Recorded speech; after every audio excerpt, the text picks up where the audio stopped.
Olá pessoal, meu nome é Vandac Nobre. Eu sou professor titular de Clínica Médica da Faculdade de Medicina da Universidade Federal de Minas Gerais e sou orientador do programa de pós-graduação em Infectologia e Medicina Tropical dessa mesma universidade. Atualmente, sou também gerente de atenção à saúde do Hospital das Clínicas da UFMG, que é uma filial da Empresa Brasileira de Serviços Hospitalares, a EBSER. Há cerca de 10 meses, nós iniciamos a publicação de um podcast direcionado para os profissionais de saúde, especialmente para aqueles que atuam nas unidades básicas, ou seja, na atenção primária. O podcast, chamado Saúde no Plural, foi ao ar pela primeira vez em maio de 2023 e desde então já foram 29 episódios publicados semanalmente. Como o próprio nome diz, o Saúde no Plural tem por princípio ser abrangente e inclusivo, com o objetivo de trazer informações atualizadas e de qualidade, especialmente sobre os agravos mais prevalentes na nossa população, sejam eles doenças transmissíveis ou não, e também sobre condições que ameaçam a saúde da população, de forma epidêmica ou em surtos. A produção do Saúde no Plural é feita pelo Centro de Telesaúde do Hospital das Clínicas da UFMG. Bom, e qual é o motivo da gente estar aqui hoje? Na verdade, nós organizamos esse videocast para lhes contar algumas novidades. Para os próximos programas, numa série sobre arboviroses, com destaque para a dengue, nós contaremos com a parceria da Secretaria de Estado de Saúde, a SES, de Minas Gerais. Isso significa um maior alcance dos nossos episódios, utilizando os canais de divulgação da Secretaria e é também um exemplo da sintonia fina entre políticas públicas de saúde. A ideia de nós usarmos um podcast para divulgação de informações de saúde pública advém da facilidade de acesso a essa ferramenta, bem como da praticidade de utilizá-la. Ou seja, você, ouvinte, pode ouvir um podcast enquanto dirige, faz compras, lava a louça, faz uma caminhada, etc. Além disso, os nossos programas são curtos, com duração de no máximo 20 minutos, o que os torna mais atraentes e de fácil assimilação. Quando nós tratamos de temas mais extensos, organizamos séries como essa das arboviroses, em que 2 ou mais programas se complementam. Além disso, buscamos utilizar uma linguagem que seja a mais direta possível, respeitando o rigor técnico do assunto abordado, o que mantém, é claro, a nossa credibilidade junto aos profissionais de saúde, mas também cuidando para que os programas sejam acessíveis para o público em geral.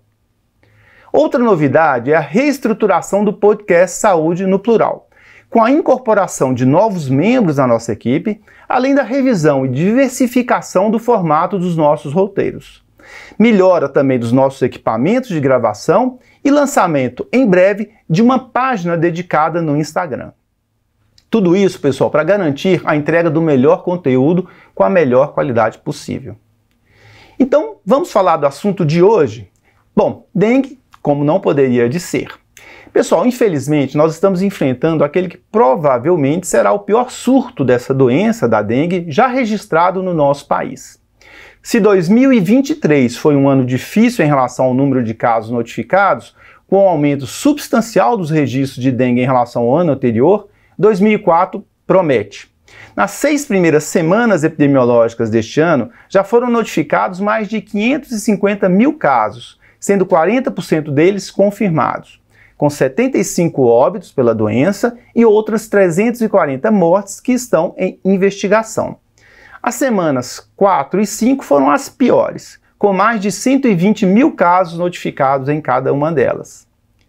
A previsão do Ministério da Saúde é de que teremos mais de 4 milhões de casos de dengue em 2024, número este que representa quase 3 vezes o recorde anterior, que foi registrado em 2015. Minas Gerais e o Distrito Federal são as unidades da federação com os maiores números de casos registrados até agora. Em Minas Gerais, já foram notificados quase 200 mil casos em 2024, sendo mais de 30% deles confirmados. 18 óbitos já foram confirmados pela doença.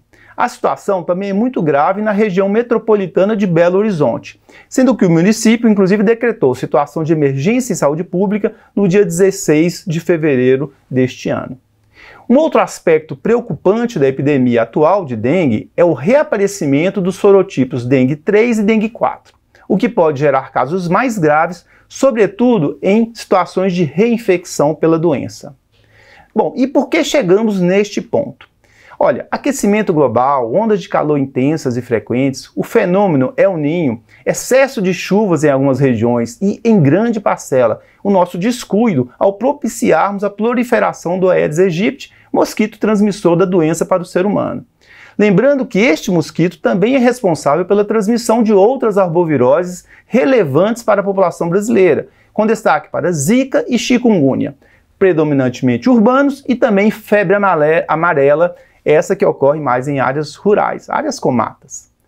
Bom, frente a este enorme desafio, pessoal, uma boa notícia, cujos frutos, no entanto, poderão ser percebidos nos anos vindouros. Pelo menos é o que a gente espera. Eu estou falando aqui da vacina contra a dengue, que foi recentemente aprovada pela Conitec. Conitec é a Comissão Nacional de Incorporação de Tecnologias no SUS. E essa vacina já foi anunciada pelo Ministério da Saúde como uma das estratégias de combate à doença no nosso país. A campanha de vacinação começará muito em breve, inicialmente em 521 cidades brasileiras, sendo 21 delas em Minas Gerais. Bom, e será dirigida a crianças e adolescentes, com idade entre 10 e 14 anos, o que corresponde àquela faixa etária com maior índice de hospitalização por dengue no nosso país. A vacina a ser administrada é a Qdenga, que é do laboratório Takeda, um laboratório japonês. No início deste ano, o Instituto Butantan de São Paulo publicou os resultados preliminares, porém bastante animadores, do segmento de 3 anos da vacina Butantan DV, que é de vírus vivo atenuado, assim como a Qdenga, mas é administrada em regime de dose única e não em 2 doses como o imunizante japonês que eu acabei de citar. Então, vamos falar um pouco sobre a apresentação clínica e o manejo clínico da dengue? Bom, primeiro vale enfatizar que esta doença ela é bastante dinâmica. Isso significa que pacientes inicialmente estáveis podem evoluir para formas graves, o que justifica o atendimento e o acompanhamento de todos os casos suspeitos da doença. Além disso, a dengue tem um amplo espectro de apresentação clínica. Ela pode ser oligosintomática ou mesmo assintomática, ou, menos comumente, de forma feliz, evoluir de forma grave e até fatal. O problema é que, diante de tantos casos, mesmo sendo proporcionalmente pouco, os casos fatais, isso pode representar um número absoluto importante. A doença ela pode se apresentar em 3 fases, que são relativamente distintas. Então são a fase febril inicial, a fase crítica e a fase chamada de recuperação. A fase febril, a primeira delas, corresponde ao período de viremia e envolve os primeiros dias de infecção, sendo composta por sintomas gerais e inespecíficos, como febre, que geralmente é alta, na faixa de 39, 40 graus, e dura 2 a 7 dias.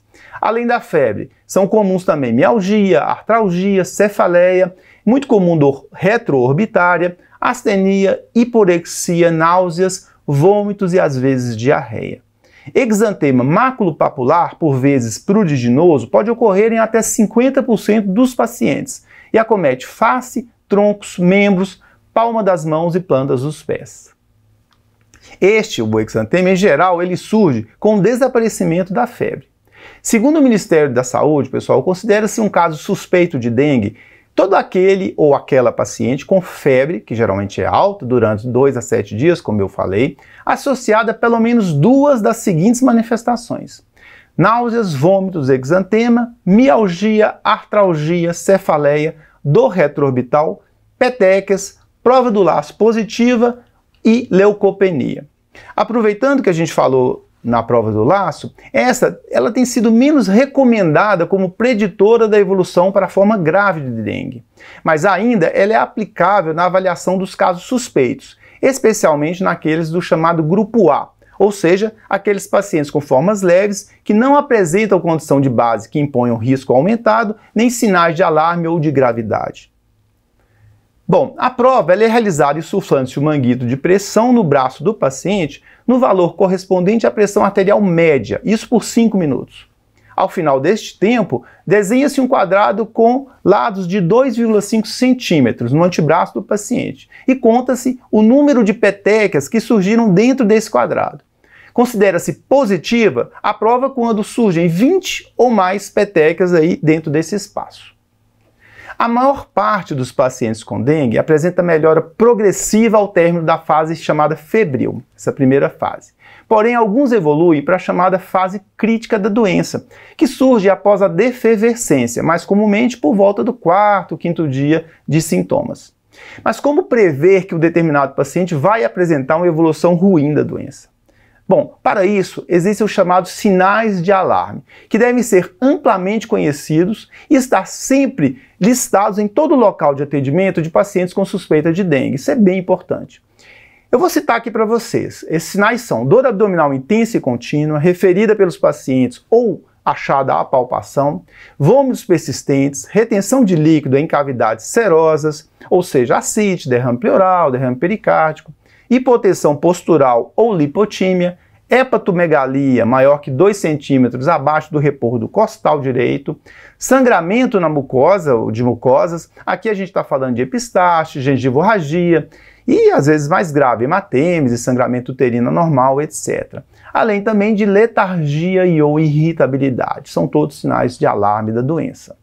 Bom, e o que é uma dengue grave, na forma grave da doença? Dengue grave é aquela que evolui com choque, hemorragia volumosa e ou com disfunção orgânica ou lesão significativa de órgãos, como por exemplo miocardite, encefalite, hepatite e insuficiência respiratória.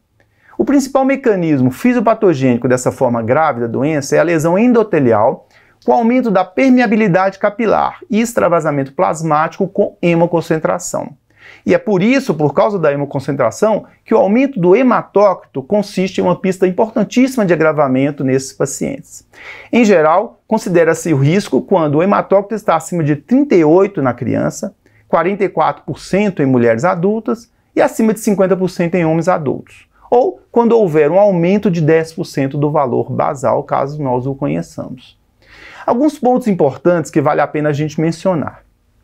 Em crianças com menos de 2 anos de idade e em idosos, sobretudo com mais de 80 anos de idade, a dengue pode ter apresentação assim, bastante inespecífica, com irritabilidade, na verdade, mais nas crianças, né? Choro, vômitos e prostração nesse primeiro grupo, portanto, crianças com menos de 2 anos de idade. E a ausência de febre é um achado importante no segundo grupo, o grupo dos idosos. Outro ponto importante diz respeito ao diagnóstico específico da dengue. Em geral, utiliza-se a pesquisa do antígeno NS1 nos primeiros 4 a 5 dias de sintomas e a sorologia com ELISA IgM a partir do 6º dia de sintomas. Em tese, a realização desses exames é mais útil e obrigatória nos pacientes que apresentam quadros mais graves ou com maior risco de agravamento. De certa forma, o manejo dos casos não depende do diagnóstico etiológico, ainda que este venha ou tenha valor epidemiológico, na verdade. E às vezes, quando a gente tem diagnósticos diferenciais difíceis, é importante também a gente ter o exame específico de dengue realizado.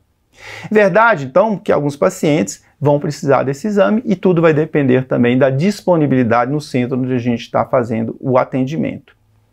Bom, a ocorrência de dengue abre um amplo leque diagnóstico, na verdade a ocorrência da febre, né, nos pacientes com dengue, ele abre um amplo leque de diagnóstico, diagnósticos diferenciais, né? É muito inespecífico o quadro febril em si. Mas para a definição dos sorotipos de dengue é necessária a realização da pesquisa viral por técnica de reação em cadeia da polimerase, a PCR. Finalmente, pessoal, o diagnóstico diferencial de dengue, como eu falei, é extenso e vai destacar outras arboviroses endêmicas no país, como a zika e a chikungunya. Ainda que a zika não venha se mostrando um problema assim importante, com um grande número de casos em 2024, o mesmo não pode ser dito para a chikungunya. Inclusive em Minas Gerais, que tem cerca de 70% dos casos notificados no país até esse momento. Isso corresponde a mais de 15 mil casos de chikungunya e um óbito confirmado pela doença aqui no nosso estado. A descrição deste videocast, ou na descrição, né, aqui do videocast, a gente vai deixar para facilitar para vocês um link do Guia de Diagnóstico e Manejo da Dengue do Ministério da Saúde. É uma edição agora de 2024, onde vocês poderão ver um quadro muito didático mostrando algumas diferenças clínicas e laboratoriais que auxiliam demais na diferenciação dessas 3 viroses, a dengue, chikungunya e a zika. Por exemplo, a febre não costuma ser muito alta nas 2 outras condições, né, chikungunya e zika, diferentemente da dengue. Chikungunya costuma ser marcada por um quadro de artrite e artralgia muito importante. enquanto a zika costuma se apresentar com rastro cutâneo e é muito comum também nessa condição a conjuntivite. Zika e chikungunya são responsáveis por grande morbidade, mas o risco de óbito por essas doenças é consideravelmente menor do que a gente tem na dengue. Pessoal, então como a gente faz o manejo de pacientes com suspeita de dengue? Obviamente, uma anamnese completa, abordando os aspectos mencionados acima, o que eu falei há pouco, além de existência de comorbidades e diagnósticos prévios dessa doença, isso tudo é essencial.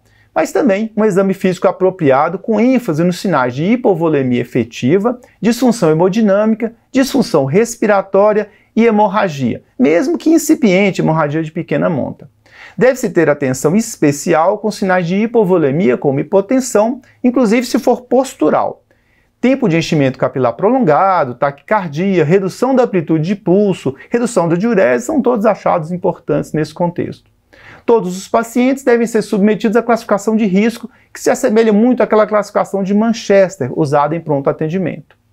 No caso da dengue, são 4 grupos, o grupo A, B, C e D, que são identificados por cores. Essa estratégia auxilia nas decisões acerca do local de tratamento e da conduta propriamente dita, conduta clínica, incluindo, inclusive, a necessidade de propedêutico laboratorial ou outros exames, além da intensidade das medidas terapêuticas. Então seria o seguinte: o grupo A, ou grupo azul, indica um caso leve, cujo atendimento seguirá a ordem de chegada desses pacientes. Eles não têm condições de base de risco, não apresentam sinais de alarme nem de gravidade. Já o grupo B, verde, ele demanda atendimento prioritário, mas não urgente. Ele corresponde a pacientes com condições de base que impõem algum risco, ou um risco maior, porém não tem também sinais de alarme ou de gravidade. Em seguida, vem o grupo C, o grupo amarelo. Esse grupo, pacientes desse grupo, requerem atendimento de urgência, pois um ou mais sinais de alarme vão estar presentes. E por fim, a gente tem o grupo D, pessoal, o grupo vermelho, que representa uma emergência, pois são pacientes com sinais de gravidade já presentes, evidentes ali na avaliação. Neste último grupo estaria, por exemplo, pacientes com choque ou hemorragias graves. Bom, cada um desses grupos tem aí uma conduta própria, ainda que alguns aspectos do cuidado sejam comuns a todos eles. É importante lembrar que a dengue é uma doença dinâmica, como eu falei no início, e os pacientes podem migrar de um grupo mais leve para um grupo mais grave em questão de horas, ok? Bom, e como seria o manejo de cada um desses níveis de gravidade? Vamos começar pelo mais leve, grupo A. Este é sem dúvida o grupo mais comum e, como falamos, se caracteriza pela ausência de sinais de alarme, e sinais de gravidade. Assim também, como não tem esses pacientes do grupo A, histórias de comorbidades que os tornem de maior risco.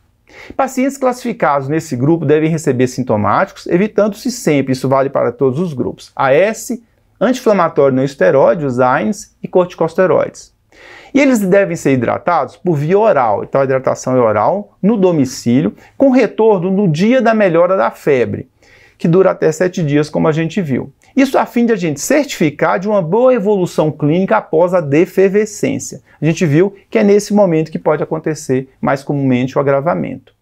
Ao serem liberados no primeiro atendimento, esses pacientes do grupo A devem receber orientações sobre sinais de piora, como surgimento de um ou mais sinais de alarme ou de sangramento. A realização de exames laboratoriais não é obrigatória nesses casos. A hidratação recomendada, o volume de hidratação para um adulto é de 60 ml por quilo, sendo 1/3 disso com sais de reidratação oral. Cerca de 1/3 do volume total de reidratação deve ser ingerido nas primeiras 4 a 6 horas.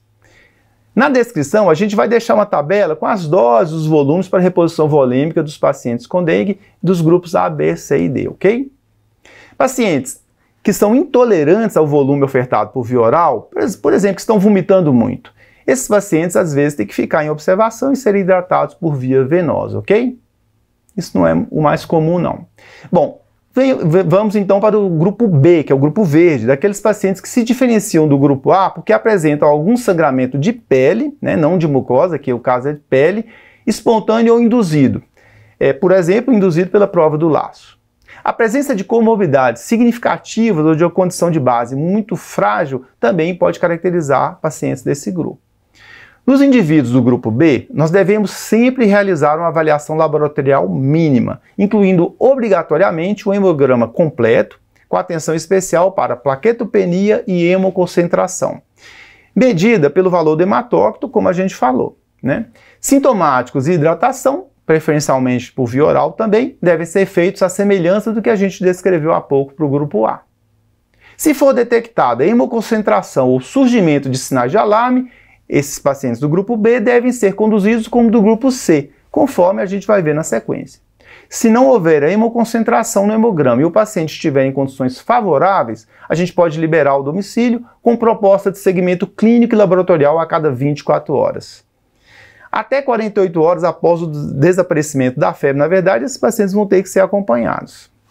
E orientar sobre sinais de alarme e atenção para hemorragias. Isso sempre tem que estar presente nos pacientes que recebem alta para o domicílio.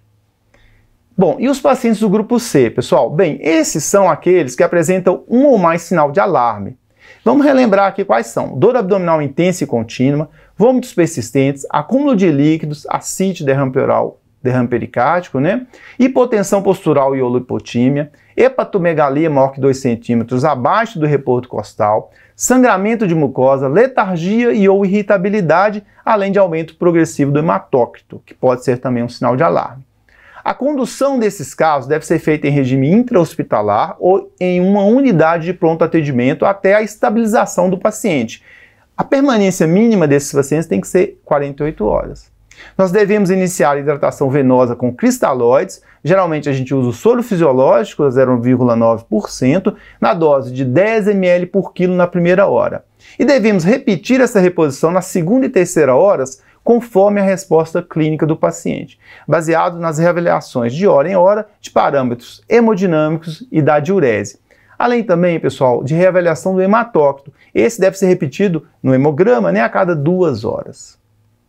Objetiva-se um volume urinário de pelo menos 1 ml por quilo por hora, e é importante a gente evitar reposição volêmica excessiva, sobretudo se for um paciente idoso e naqueles com insuficiência cardíaca ou renal de base.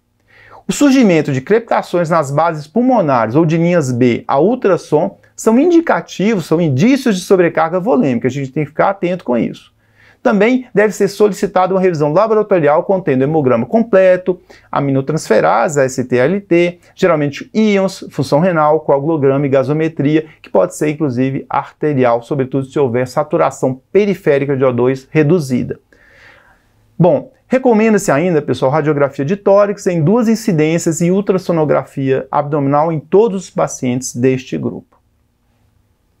Bom, neste último exame, a gente pode identificar visceromegalias abdominais e derrames cavitários. Ultrassom à beira-leito, esse que a gente faz aí no dia a dia dos pronto-atendimentos, com avaliação cardíaca, tem sido usado de forma crescente e já representa uma rotina, nos nossos PS.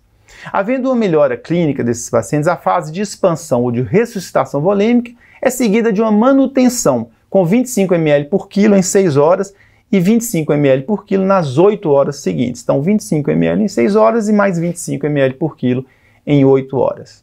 Assim que possível, iniciar a hidratação oral concomitante. Pacientes que não apresentam melhora ou que evoluem com agravamento clínico nas primeiras horas de atendimento vão ser conduzidos como do grupo D, o grupo mais grave. Então, este grupo D representa a linha vermelha de atendimento. São pacientes com dengue grave que se apresentam com choque, sangramento grave ou disfunção de órgãos, geralmente disfunção grave. A conduta nesses casos varia com a apresentação clínica dos pacientes. Por exemplo, pode ser necessário intubação, ventilação mecânica, quando há insuficiência respiratória. Mas ela sempre passa por uma ressuscitação volêmica vigorosa e imediata. Às vezes mesmo no transporte, quando é o paciente que vem que é procedente de um local distante. Essa hidratação venosa é feita com soro fisiológico na dose de 20 ml por quilo em 20 minutos. Então é bastante coisa. A qual pode ser repetida até 2 vezes conforme a resposta do paciente. Esses pacientes devem ser admitidos em UTI ou em sala de emergência equipada para monitorização contínua dos dados vitais, idealmente com a pressão intraarterial. A reavaliação clínica desses pacientes deve ser feita em intervalos curtos de 15 minutos, com revisão do hematócrito a cada 2 horas até que haja estabilização. A revisão laboratorial de admissão, ou seja, aqueles exames gerais, deve ser completa, com gasometria arterial, lactato, aminotransferases, íons, função renal, coagulograma, além, é claro, do hemograma sempre. Pacientes com persistência de choque e aumento do hematócrito, após aquela reposição inicial que a gente falou com cristalóides, podem se beneficiar da infusão de albumina, na dose de 0,5 a 1 grama por quilo, preparada em solução a 5%. A persistência do choque, no entanto, com queda do hematócrito, já remete à possibilidade maior de hemorragia. Suporte com hemocomponentes, hemoderivados, como concentrado de hemácias, plaquetas, plasma fresco congelado e crioprecipitado, pode ser necessário, então, nesses casos com hemorragia persistente ou que tem coagulopatia importante e plaquetopenia grave. Pacientes que se mantêm hipotensos podem precisar de vasopressores, por exemplo, a noradrenalina, que é o que a gente usa mais comumente, assim como inotrópicos, como a dobutamina. Isso se for indicado, no caso do inotrópico, sinal de disfunção cardíaca. Pode ser necessário também a instituição de ventilação mecânica invasiva e de terapia substitutiva renal. De modo geral, após a primeira fase da ressuscitação volêmica, deve-se proceder ao balanço hídrico equilibrado a negativo, inclusive com o uso de diuréticos às vezes, assim que for possível, de modo a reduzir as consequências negativas de um balanço hídrico positivo acumulado durante a internação dos doentes criticamente enfermos. Isso hoje é bem importante. Alguns critérios que auxiliam a definir o momento de interromper a infusão volêmica são a normalização da pressão arterial, do pulso e da pressão periférica, ou da perfusão periférica, melhor dizendo. A diminuição do hematócrito na ausência de sangramento, diurese normalizada e resolução dos sintomas abdominais são também sinais importantes de sucesso terapêutico. Pessoal, para fechar, a gente vai lembrar os critérios de alta hospitalar da dengue. Eles são válidos para os pacientes dos casos dos grupos C e D e são os seguintes: estabilização hemodinâmica durante 48 horas, ausência de febre por pelo menos 24 horas, melhora visível do quadro clínico, hematócrito normal e estável por 24 horas, além de plaquetas em elevação. Bom, esta foi uma edição especial do Saúde no Plural. Nos próximos episódios, disponíveis no Spotify, vamos detalhar aspectos epidemiológicos e clínicos da dengue e de outras arboviroses importantes em nosso meio, através de entrevistas e participações de profissionais da SES-MG e de outros órgãos públicos que lideram, ou que lidam, melhor dizendo, com esse problema. A gente vai fazer atualizações sobre o cenário dessas doenças em Minas Gerais e no Brasil como um todo. Falaremos sobre o diagnóstico dessas condições, diagnóstico diferencial, inclusive, assim como de aspectos mais detalhados do manejo clínico das arboviroses, incluindo grupos especiais de pacientes, como gestantes, crianças, idosos, que a gente falou um pouco aqui. Finalmente, nós vamos tratar ou trazer informações preciosas sobre a prevenção dessas doenças, combate ao inseto vetor e vacinação. Bom, não deixe de nos seguir. O Saúde no Plural é apresentado por mim, Vandac Nobre, com a produção do Centro de Telesaúde do Hospital das Clínicas da UFMG. Até breve.